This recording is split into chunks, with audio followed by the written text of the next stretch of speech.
अस्सलाम वालेकुम guys, I am Hamza, you are most welcome on my YouTube channel MHB।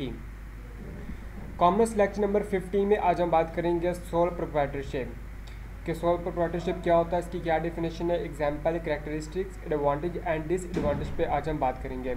So guys, अगर आप मेरे चैनल पर नए हैं तो प्लीज़ मेरे चैनल MHB को सब्सक्राइब और लाइक कर दीजिए और बेल आइकन को मस्ट प्रेस कर दीजिए ताकि मेरी लेटेस्ट वीडियोज़ की नोटिफिकेशन आप तक पहुँचे सबसे पहले। So now let's start the video. What is sole proprietorship?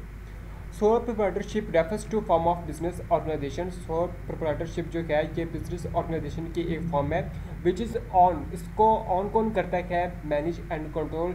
Manage और कंट्रोल कौन करता है? By an individual. ये एक इंडिविजुअल पर्सन होता है जो इसको कंट्रोल एंड मैनेज करता है। एक ही पर्सन होता है जो इस बिज़नेस को रन कर रहा होता है। Who is the recipient of all profits and bearer of all risk. जो इसमें प्रॉफिट आ रहा है, जो इसमें लॉस आ रहा है, वो एक ही पर्सन इसको हैंडल करेगा। अगर इसमें प्रॉफिट आता है तो ऑब्वियसली इस बिज़नेस में बिज़नेस जो है वो सक्सेसफुली जा रहा है, और अगर इस बिज़नेस में लॉस आ रहा है तो ऑनर जो है वो खुद इसका रिस्पॉन्सिबल होगा। इसे हम बोलते हैं सोल प्रोप्राइटरशिप। मतलब क्या होगा सोल प्रोप्राइटरशिप का कि ये बिज़नेस ऑर्गेनाइजेशन की एक फर्म है जिसमें एक ही ऑनर होता है जो बिज़नेस को रन करता है, उसको कंट्रोल एंड मैनेज करता है। इसमें जो भी प्रॉफिट एंड लॉस होता है वो खुद उसको देखेगा। Characteristics of sole proprietorship.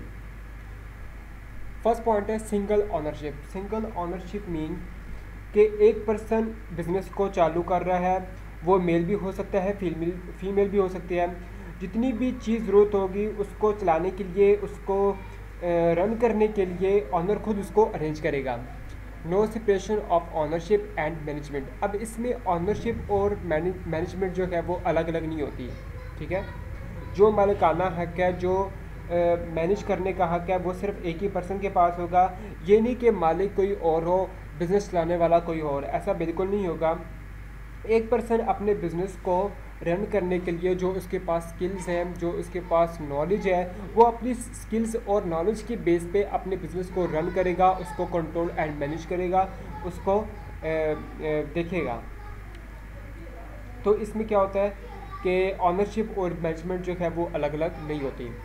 Less legal formalities, मतलब कि कानूनी रूप से आपको बहुत ज़्यादा कुछ करने की ज़रूरत नहीं है। अगर आपको सोल प्रोप्राइटरशिप करना है तो आप आसानी से इसको कर सकते हैं। बहुत ज़्यादा इसमें लीगल फॉर्मेलिटीज़ दखल नहीं होती। बिजनेस जितना भी बढ़ता जाएगा लीगल फॉर्मेलिटीज़ इतनी ज़्यादा बढ़ती जाएंगी, तो सोल प्रोप्राइटरशिप में ऐसा कुछ भी नहीं होने वाला।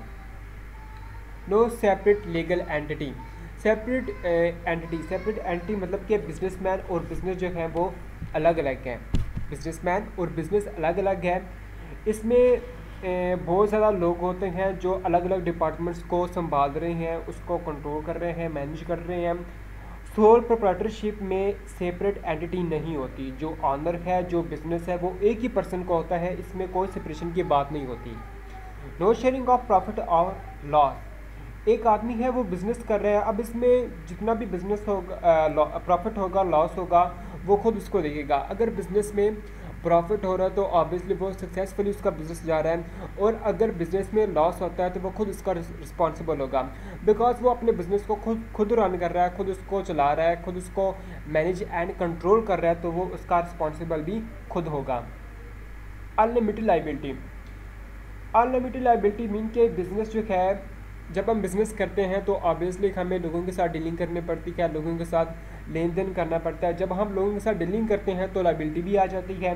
जब लाइबिलिटी आती है, अगर हमने किसी से लोन ले रखा है तो फिर हमें एक आदमी उसको उस लोन को वो पे करेगा। अगर आप लोन पे नहीं कर पाते तो फिर आप अपनी पर्सनल प्रॉपर्टी को बेच के बिज़नेस की लाइबिलिटी को पे करते हो। वन मैन कंट्रोल, ये कैरेक्टरिस्टिक्स ऑफ सोल प्रोप्राइटरशिप के लास्ट पॉइंट है, one man control. One man control हमें ये शो करता है कि जो बिज़नेस की कंट्रोलिंग पावर है वो सिर्फ एक ही पर्सन के पास होगी, चाहे वो मेल हो या फीमेल हो। जो बिज़नेस को रन कर रहा है, जो उसका मालिक है, जो ऑनर है, वही उसी के पास ही कंट्रोलिंग पावर उसकी होगी। Advantage of sole proprietorship. Simplicity mean के जो बिज़नेस है आपका वो बिल्कुल क्लीन होगा, साफ़ सुथरा होगा, इसमें कोई भी परेशानी वाली बात नहीं है। ये बिज़नेस ऐसा नहीं है जो आपको जलील कर देने वाला हो। बिल्कुल ऐसी बात नहीं है, बल्कि ये आपका बिल्कुल क्लीन बिजनेस है, बिल्कुल साफ़ सुथरा बिजनेस है। लो सेटअप कॉस्ट, लो सेटअप कॉस्ट में आप कम पैसों से अपना बिजनेस जो है वो स्टार्ट कर सकते हैं। बिजनेस जैसा कि एक पान वाला है, वो अकेला अपने बिजनेस को हैंडल करता है, खुद उसको कंट्रोल एंड मैनेज करता है, खुद उसको देखता है। अब उसको किसी भी कैपिटल रिक्वायरमेंट की ज़रूरत नहीं होती, ठीक है। तो आप बहुत चीप अपने बिज़नेस को स्टार्ट कर सकते हैं। Quick setup, quick setup mean कि इसमें आपको किसी भी रुकावट का सामना नहीं करना पड़ता। अगर एक आधा छोटा मोटा प्रॉब्लम आ भी जाता है तो आप खुद उसको हैंडल कर लेते हैं, खुद उसको सॉल्व कर लेते हैं। Single tax filing on individual form, इसमें सिर्फ एक ही पर्सन पर टैक्स लागू होता है जो उसको अदा करना होता है। सिंगल पर्सन जो टैक्स फाइल हो जाएगा इंडिविजुअल पर्सन के ऊपर, वही उसको पे करेगा। Disadvantage of sole proprietorship, unlimited liability. Unlimited liability mean कि आपने किसी से लोन उधार ले रखा है अपने बिज़नेस को स्टार्ट करने के लिए, तो वही पर्सन एक जो ऑनर होगा बिज़नेस का, वो खुद ही उसको पे करेगा। कैसे पे करेगा अब वो खुद ही जानता है कि उसने कैसे अदा करना है। कोई दूसरा पर्सन, कोई सेकंड पर्सन इसमें इन्वॉल्व नहीं होगा। जो पर्सन बिज़नेस का ऑनर होगा वही इसको पे करेगा। How to raise additional capital, how to raise additional capital mean के कोई पार्टनर नहीं है, जितना पैसा है वो खुद ही आपको, अगर आप एडिशनल कैपिटल रिक्वायर्ड है तो आप खुद ही उसको पे करेंगे, इसमें कोई सेकंड पर्सन शामिल नहीं होगा। ट्रांसफ़र ऑफ ऑनरशिप डिफ़िकल्टीज़, मतलब कि ट्रांसफ़र को ऑनरशिप करते रहे डिफ़िकल्ट आपको होगी, वो सेकंड पर्सन नहीं है, आपका कोई पार्टनर नहीं है जिसको आप ट्रांसफ़र कर सकते हो ऑनरशिप। ये था आज का हमारा टॉपिक कि सोल प्रोप्राइटरशिप क्या था। मैंने आपको कैरेक्टरिस्टिक्स भी बताई, इसकी डिसएडवांटेज और एडवांटेज क्या होते हैं वो भी आपको बता दिया है। सो गाइस नेक्स्ट वीडियो में मिलेंगे, तब तक के लिए हमजा बिलाल को इजाज़त दीजिए। अल्लाह हाफिज़।